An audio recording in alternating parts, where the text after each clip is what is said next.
This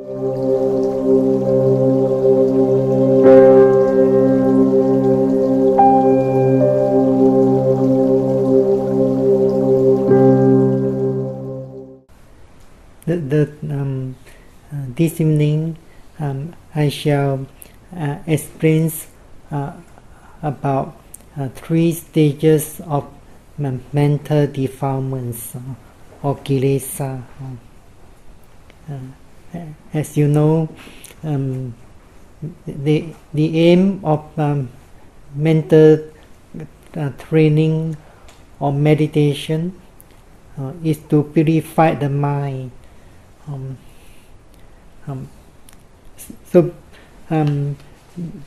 I shall quote a sutta, a discourse from the Samyutta Nikaya, the connected discourses of the Buddha. By what is the world led around? By what is it dragged here and there?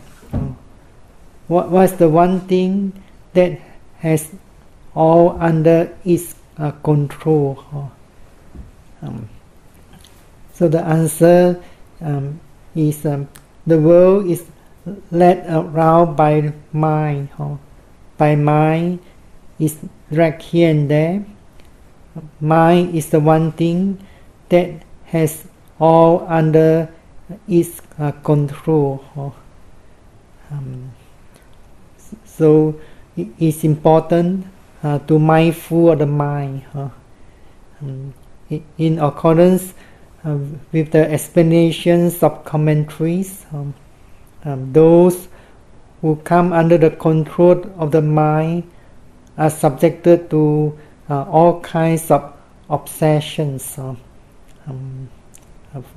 For example, one could be obsessed by all kinds of sensual objects, and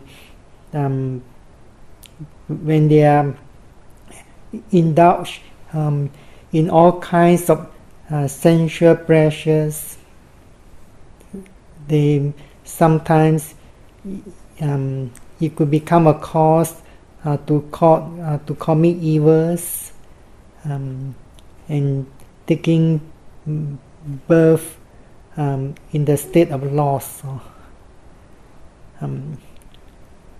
So those who come under control of the mind have not yet fully understood the reality. In other words, they have not yet fully understood the 5 aggregates or the true nature of mentality and physicality, and uprooted the mental defilements. But those who have fully understood the true natures of the 5 aggregates or mentality and physicality, and have uprooted the mental defilements, will not come under the control of the mind. Rather, is the mind that comes under their control. So, if you do not control your mind, or in other words, if you do not train your mind, cultivate your mind, you shall never become the master of your mind. You might become the slave of your mind, which is obsessed by sensual pleasures or sensual desires and so on. So it's important to develop the mind, or in other words, to develop wisdoms, to cultivate panya, in order to uproot the mental defilements. So there are three stages of defilements. The first stage is known as Anusaya Kilesa. Is translated as latent defilements.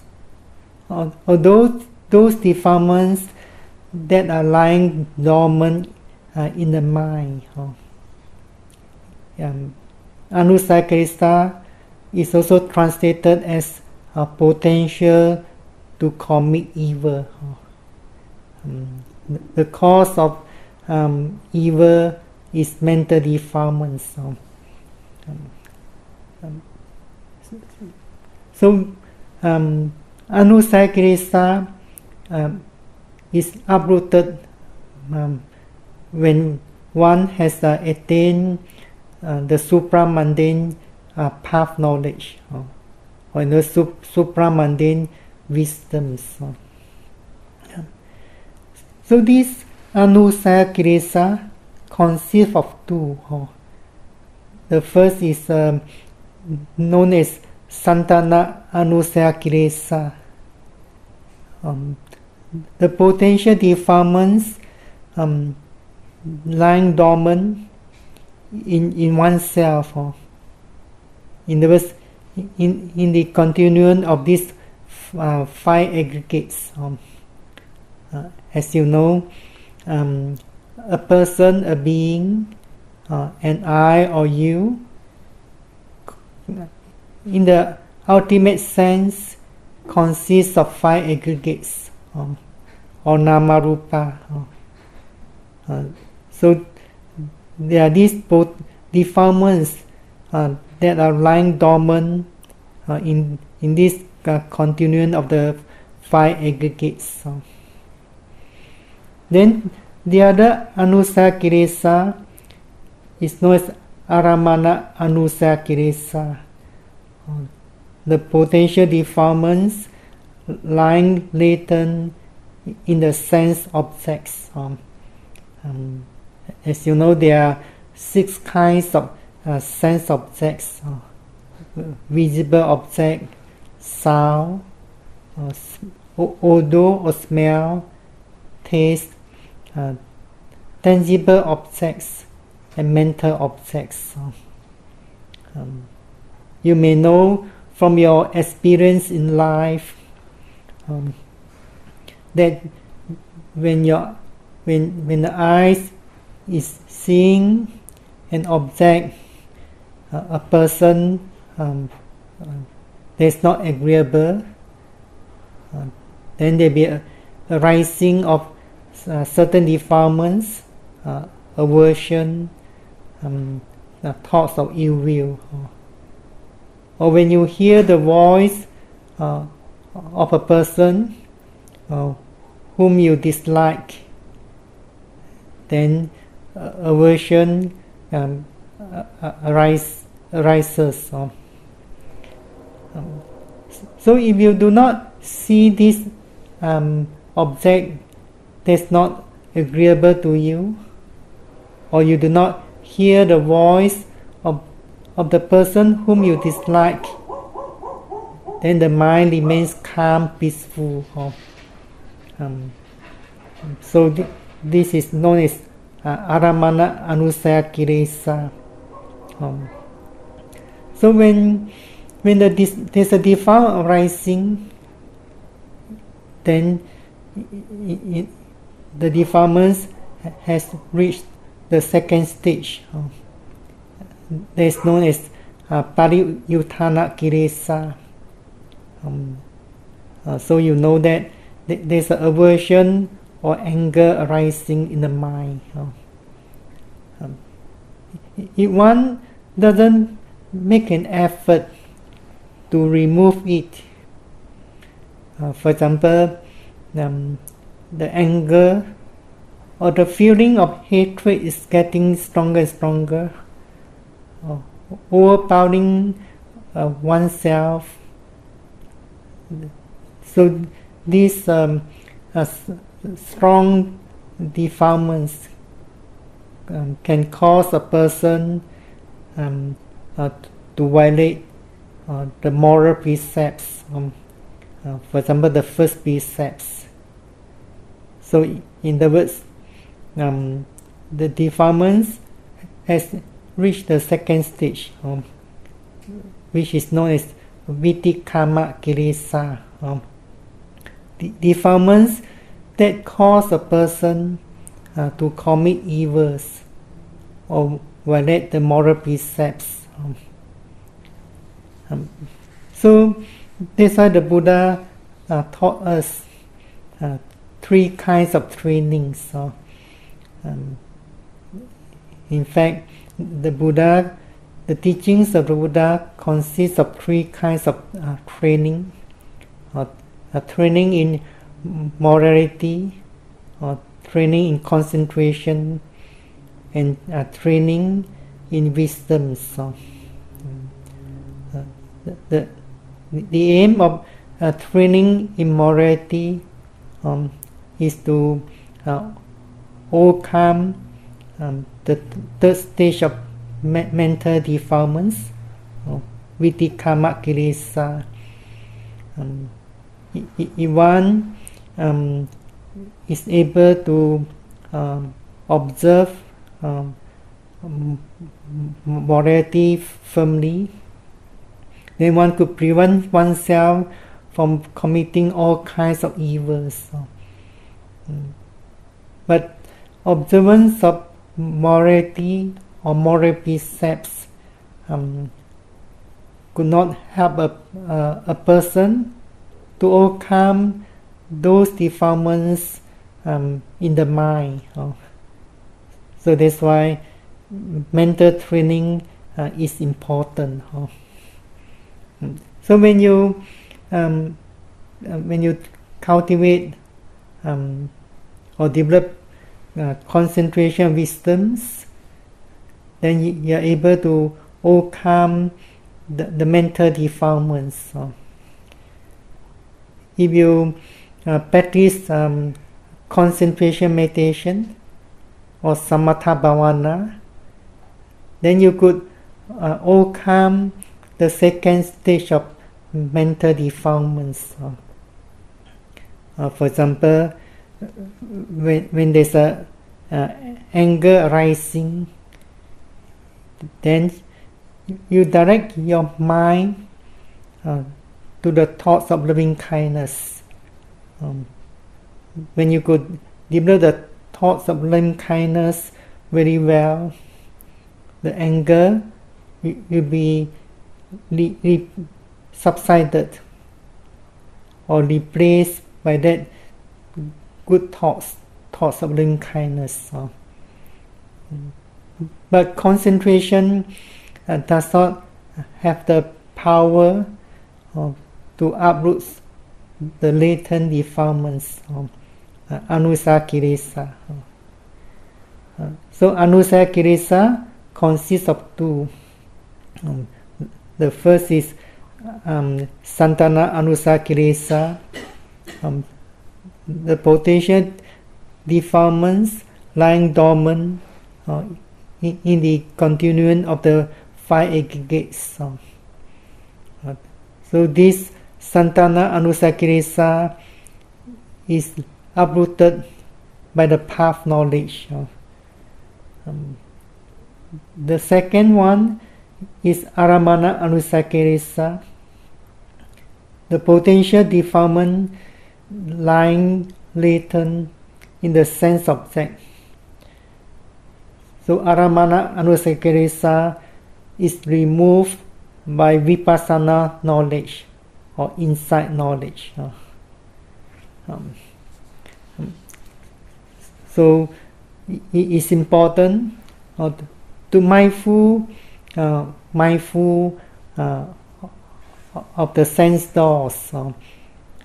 In fact, this practice, when we look from another angle, actually this practice is based on 6 internal and 6 external sense bases. So when you're mindful of seeing or in mindful hearing, you are in fact practicing mindfulness Dhamma. Is one of the subjects of mindfulness of Dhamma is mindful of 6 internal and 6 external sense bases. So it's because of unmindful, the defilements can arise when there's a contact of with the sense object and the sense thought. So immediately defilements will be arising whenever the sense thought come into contact with those sense objects. So there in brief, there are 3 kinds of overcoming or abandonment of mental defilements. The first is known as Vipassana. In other words, overcoming or removing of the mental defilements by absorption concentration. So when a meditator is able to develop deep concentration by the practice of samatha, then the defilements is suppressed by that deep concentration, for example the absorption concentration. So the defilements is not able to arise. But when a meditator who is practicing concentration meditation has stopped the practice, then there's condition for defilements to arise again. So this is known as Vipassana, overcoming or removing of the defilements temporarily by deep concentration, such as absorption concentration. Then the defilements that's arising due to the sense object is removed by Vipassana knowledge or insight knowledge. So this way of overcoming mental defilements by insight knowledge is known as Tathagata. So if one could overcome the defilements by Tathagata, then eventually Tathagata will pave the way to Samujjeda. Samujjeda means overcoming or uprooting the mental defilements, in other words, anusaya kilesa, by path knowledge. So in other words, if one is not able to overcome aramana anusaya kilesa, then it's difficult to uproot santana anusaya kilesa. So meditators need to overcome the defilements arising due to these sense objects. So if meditators could not overcome aramana anusaya kilesa, then it's almost impossible to uproot Santana Anusa Kilesa, those defilements that are lying dormant in the continuum of the five aggregates. So meditators need to mindful of seeing, hearing, smelling, tasting, touching, thinking, or when the mind is cognizing a mental object, an image, or memory. So it's important to mindful of them as they really occur. It's because of unmindful, then meditators might cling to this sense objects. So you may know from your experience, when you see a visible object, when you hear a sound, when there's a smell, and especially when there are various mental objects, such as the image of your enemies, or memories. You may know from your experience that certain mental objects give rise to emotional feelings and mental defilements, such as anger, thoughts of ill will. So no one can remove these defilements for you. You yourself have to follow the path or the way shown by the Buddha. This by the practice of the four foundations of mindfulness. If meditators are not willing to look at their mind, in order to mindful of various mental states, then they do not know their mind. They could not understand their own mind. They could not liberate their mind from all kinds of defilements. So sometimes meditators have to face with it. Instead of directing the mind back to the basic object or to other phenomena. At the beginning of the practice, mindfulness is not yet strong. So certain mental objects, as well as the defilements, could be overwhelming, in thus overpowering oneself. So one needs a lot of patience and courage, and be mindful and note them repeatedly. Although we understand that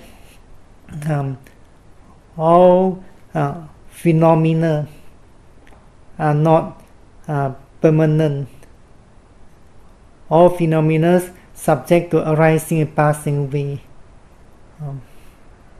but it's not possible to overcome our perceptions of permanence.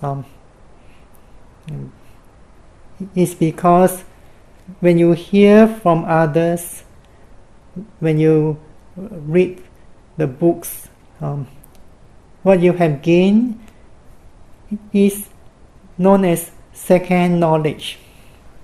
In other words, knowledge without any experience. So that second-hand knowledge is not able to help you to remove or overcome the mental defilements as well as the emotional feelings.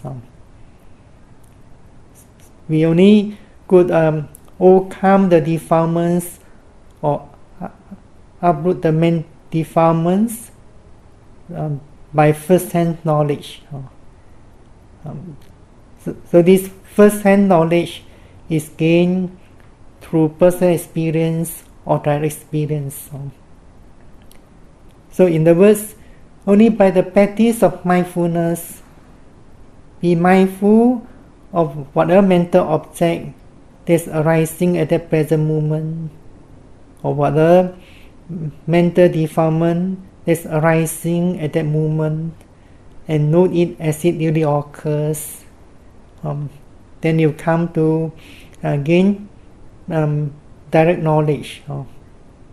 As you're mindful of the mental objects or mental phenomena, or any physical object or body sensation, as you're mindful of them as they really occur, you are in fact gaining direct experience into it.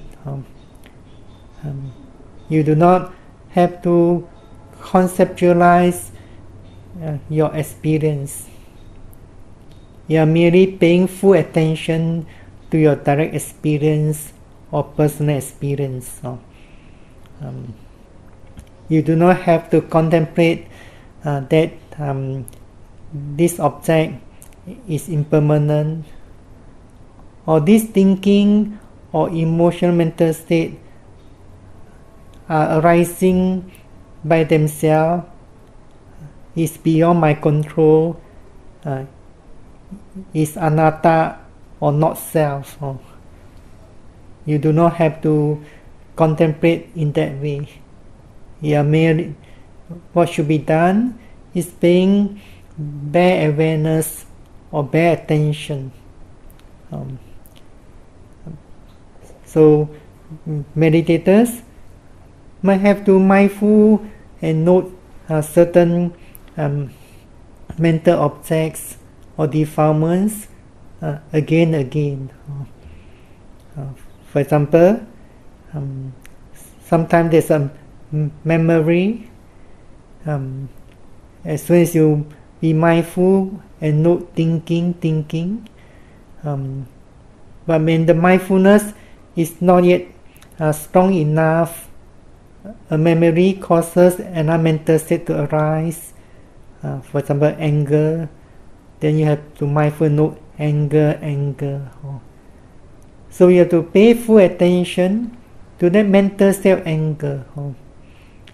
If a meditator is mindful and note anger, at the same time the mind is still thinking of that incident, that past incident that caused the anger to arise, then it's difficult to overcome the mental state of anger.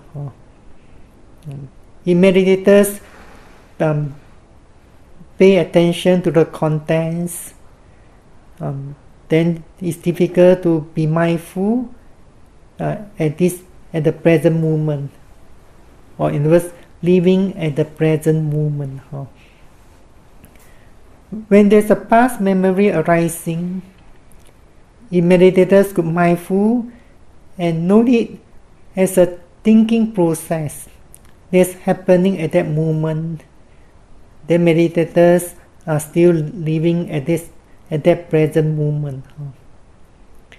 If meditators are paying attention to the contents of that memories, most likely meditators will be carried to the past, will be carried away by that memories to the past. Then meditators becomes unmindful. So when meditators mindful note anger,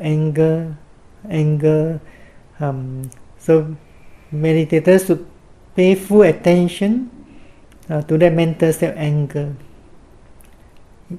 If meditators have patience and note it again, so by mindful and know it again, meditators are building up the momentum of mindfulness. Anger, anger, anger. So when there's momentum mindfulness, the strength of mindfulness will be getting stronger. Eventually, mindfulness will overcome that mental state of anger. But sometimes the same thoughts or the same memory could be coming back again and again. Even though we know there is suffering, sometimes certain memories or mental objects give rise to emotional mental states or defilements. We know there is suffering. The emotional feelings and defilements are the cause of suffering. Yet the mind like to think it again and again, or go back to the past again and again. So this is the nature of untrained mind. In other words, the mind is clinging or grasping that memories or certain mental objects. This clinging or grasping because one has not gained the first-hand knowledge or direct experience into the true nature of that mental states. Clinging can arise because one attached to it, taking it as permanent. But when one could mindful and know it again and again, eventually one come to realize the true nature of that mental object or that memory. So in other words, meditators sometimes have a lot of mental states. If they ignore it, they may not able to make more progress. So you have to realize that the aim or the purpose of practicing mindfulness meditation or Vipassana meditation is to realize the true nature of mental and physical phenomena or nama rupa. And mental phenomena also includes the noting mind, or in other words, the mindfulness or the awareness. So meditators sometimes may have to note the mental object again and again. But when the mindfulness is getting more and more powerful, eventually they may not have to note certain mental objects or memories for a long time.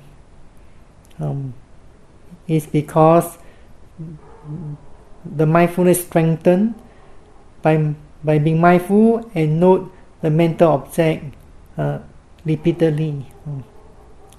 So when the power of mindfulness is strengthened, then meditators could be mindful and note the memory once or twice.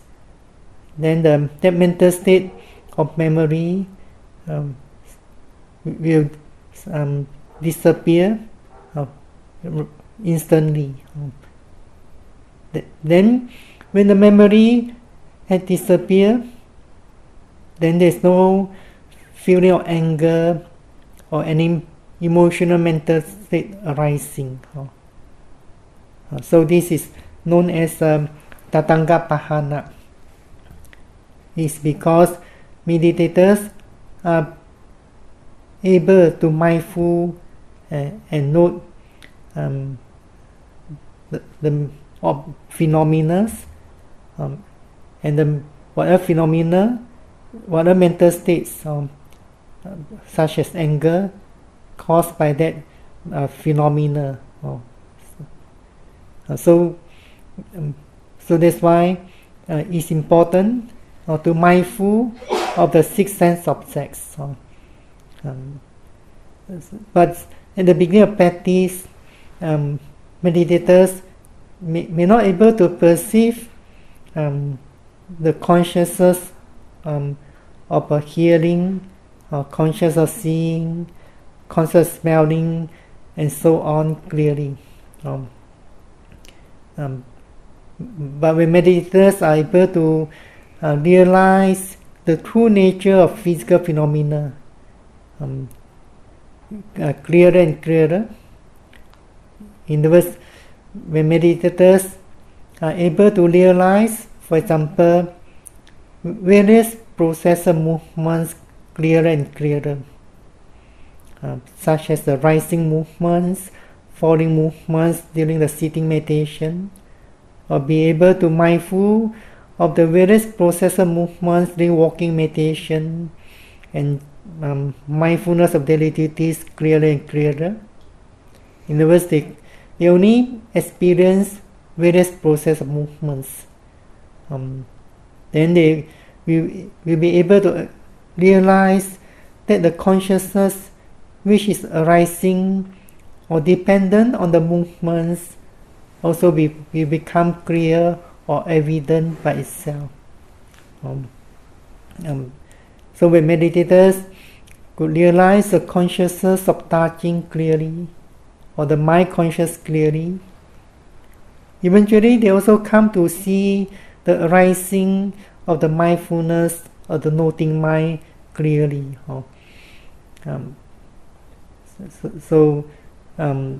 As for example, when there's a sound, if the mindfulness is not sharp and strong, meditators could not perceive the consciousness of hearing clearly.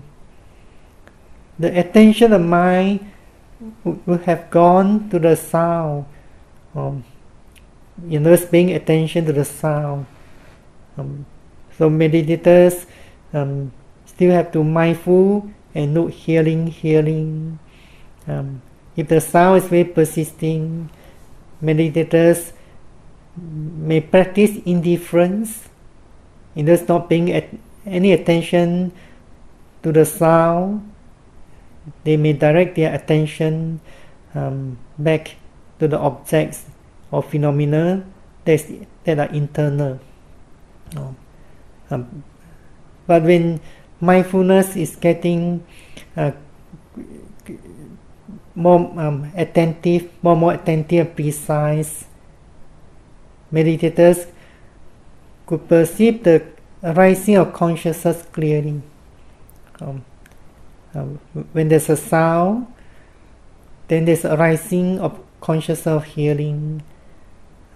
The meditators will be able to note hearing very precisely. As you know, consciousness, the arising and passing of consciousness on the mind is 7 times faster than a physical process. So then when your mindfulness is getting stronger, you could perceive the arising of the mindfulness awareness that note the hearing consciousness. If your mindfulness is getting stronger and stronger, you may come to realize there's another process of awareness that note the awareness or the mindfulness, the first process awareness. For example, when there's a conscious hearing arising, then the noting mind or awareness will be arising, knowing the consciousness of hearing. But that consciousness of that noting mind or awareness that noted the conscious hearing, it also can become an object for the following process of awareness of the knowing mind, knowing the arising of this noting mind that noted the consciousness of hearing. So when meditators could develop mindfulness correctly, they come to realize cause and effect clearly. As you know, the sound is a cause, arising of the hearing consciousness is an effect or the result. So this effect can become a cause for the arising of the noting mind or the awareness. Sometimes if the mindfulness is very sharp, there will be another process of awareness or noting mind arising and noted the previous process of the awareness of the noting mind. So the meditation, mindfulness meditation, is very interesting. Meditators take interest into it. They come to see the mind clearly. They come to see their mental state clearly. They come to know their mind well. Then they can learn from their mental states. When you mindful of your thoughts, your memory, you may learn a lot from them. All these memories due to the actions of your speech done in the past. So that's why a famous Buddhist scholar, the well-known Buddhist scholar, Venerable Nyanaramsi, in his writing say that the teachings of the Buddha is a doctrine of the mind, and mindfulness is the only way to know the mind. The mind is very near to us, but because we do not know our own mind, so it seems the mind is very far away from us, unknown to us. So mindfulness is a way to know the mind. Mindfulness is the only way to shape the mind or to mold the mind. In other words, the mind could be obstinate or stubborn. So that means not pliant, not soft. So we need to train our mind, soften our mind.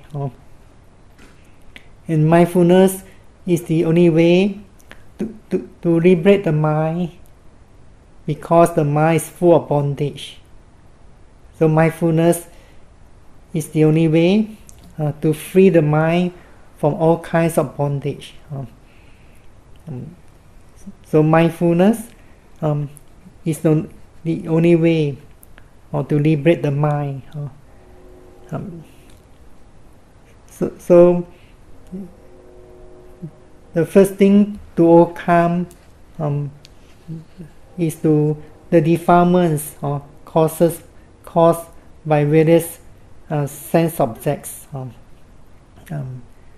So we overcome aramana anusaya kilesa by tadanga pahana. So this tadanga pahana, in other words, when meditators have gained various insight knowledge, this insight knowledge overcoming aramana anusaya kilesa, then it will pave the way to the attainment of samuccayita pahana. In other words, uprooting the latent defilements by path knowledge or supramundane wisdoms. So in other words, mindful of the mind is always important. But if there's no mental states, the meditators should be very mindful of the body phenomena or body sensations, whichever is more distinct.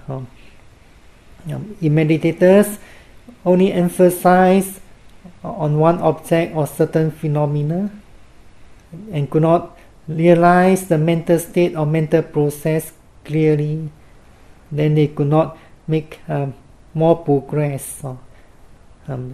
So if you wish to become the master of your mind, then you should